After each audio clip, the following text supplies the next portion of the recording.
tagged her at each and every beautiful stop. For all America knew, I died. I was gone, only to reappear with you guys, two of my favorite people in the world. Thank you for having me on. You bet. Let's start with Tebow. Last time we'll probably talk about him forever, right? You know, I say all these Tebow fans are hypocrites. They would demand I talk about him if he made the team, but they don't want me to talk about him when he gets cut. And he is newsworthy. So I've never felt, listen, when you go into the league and you have been out for 8 years and you leave the NFL in merchandise sales, you're newsworthy. I'm going to talk about you. Where do you land with it? Well, listen, I land that I think, and I know this is a former colleague and I think a friend of yours, so I say this with immense respect, but I think this pretty much certifies this was a mistake by Urban Meyer. I don't know what was gained from it other than maybe one could say it demonstrated immense loyalty from Urban, because Urban Meyer's career is different because of what a great collegiate career Tim Tebow had. So this is him paying it back. But I don't think many of us who were looking at this through clear eyes thought this had any chance of working. And I don't think this was a net positive for the Jags. I think the point you made earlier, which was, it's not like they waited for, you know, the first big round of cuts. It was like, no, you got to go now. Like, the first guy that I know of that was cut of any substance across the league is Tebow. And that's, by the way, that's not insulting to him. He's been out of the league for twice as long as he was in it, and he's playing a new position. Like, I'm not sure why anyone thought this was going to work. And of course we have to talk about it. But I don't know. I don't hear from the Tebow fans maybe as much as you do, so I'm not that concerned with it. But yeah, of course we have to talk about it. It's the same reason we talked about it when they signed it. Jamal Adams gets the contract. Russell Wilson's left tackle doesn't. I think it's a thing. Do you? Yeah. I agree with you. I thought Joy had a quote that maybe she came up with it, maybe she didn't, but I'd never heard it before, so I will now forever ascribe it to her, which is, nothing is everything, but everything is something. Yeah. I think that's really smart. I like it. And this is definitely something.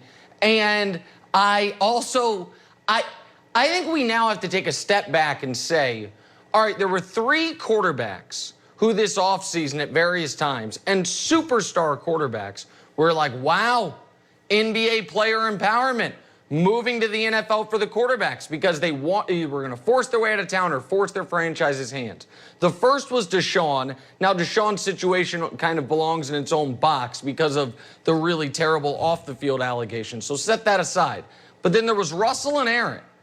And now we're weeks away from the beginning of the season. And it's like, what did either of these guys get? Russell got what? A meeting with Pete Carroll where he said, okay, I'll give you more control, but you got to actually show me that's going to happen. Aaron got what? They brought back Randall Cobb for 3 months Colin Cowherd pay, and they're going to shave a year off his deal, maybe? Like, I think we thought a few months ago, or at least I thought, oh, NFL quarterbacks are realizing how powerful they are. Either they're not as powerful as I thought they were, or these guys just didn't want to stomach it the way NBA guys will, because it's hard to get more powerful than Russell and Aaron. And Russell can't even get his own, forget a new, like an upgrade at offensive line, can't get his own guy re-signed. That ain't great, and I'm sure it doesn't sit incredibly well with him. So I was noting this, that a couple years Odell Beckham got a shoe deal, and I said, this is the first shoe deal of note I ever remember an NFL player getting. And now Patrick Mahomes, by the way, I begged yesterday to get a pair of those. Very nice from Adidas. He's got a shoe deal. Oh, you should have asked me. Yeah. Oh, you already got yours? Oh, great. Wonderful. No problem. So what does it say? Macro, what does it say? Well, a couple things. One is it says that if he walks away today, in addition to having the biggest shoe deal in NFL history, he's also already a Hall of Famer. That was, my God, that was a bad take by you a month ago, and I've been waiting to tell you how bad it was. Now I finally got to. But the other thing is I think, listen, Colin, your kids are all older than my younger kids. But I'm the youngest kids these days, and I'll tie it together in a moment. if you ask them, like, 7, 8-year-old, what do you want to be? And if they're of the mindset of, I want to be an actress or movie star, that's not what they say. Like, we would have said actress, movie star. They say YouTuber. And why do I say that?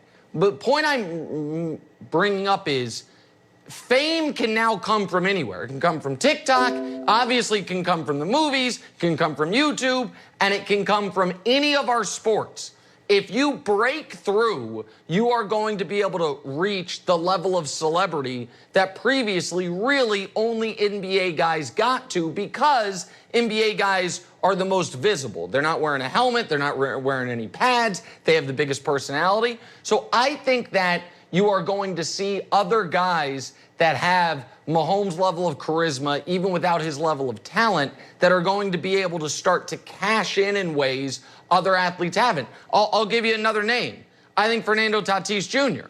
could be the next, could set a record-breaking shoe deal in Major League Baseball when it feels like we haven't had one since Griffey.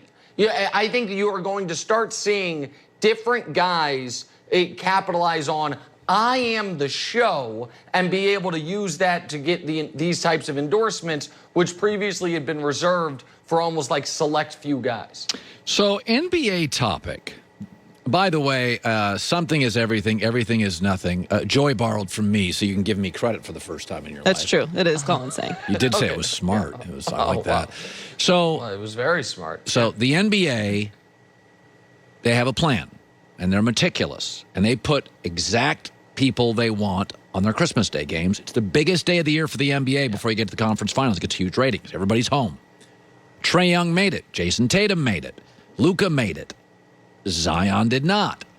You cannot tell me that in Zion's camp, they're not upset. Like, it's saying something, and I don't think it's a good something. To me, Zion's camp, which has already been displeased with some things, they're sitting there this morning going, oh, okay. So Trae Young's in. Jason Tatum's in. Yep. Zion's not. You tell me. You love this league. It's something, right? No, I think you're absolutely right, and I think it's demonstrated by the fact the biggest star the league's ever seen, LeBron, this will be his 16th straight Christmas Day game. So the league recognized very early we have to feature him each and every opportunity, each and every year we get. I do think, though, that this is not an indictment on Zion as much as it is on the Pelicans. Right. It's the NBA saying, we don't know that we trust the Pelicans to be competitive. But my takeaway was a little different when you show that full schedule, because there's another alleged superstar who is not included here. And by the way, his team's really good. And that's the guy that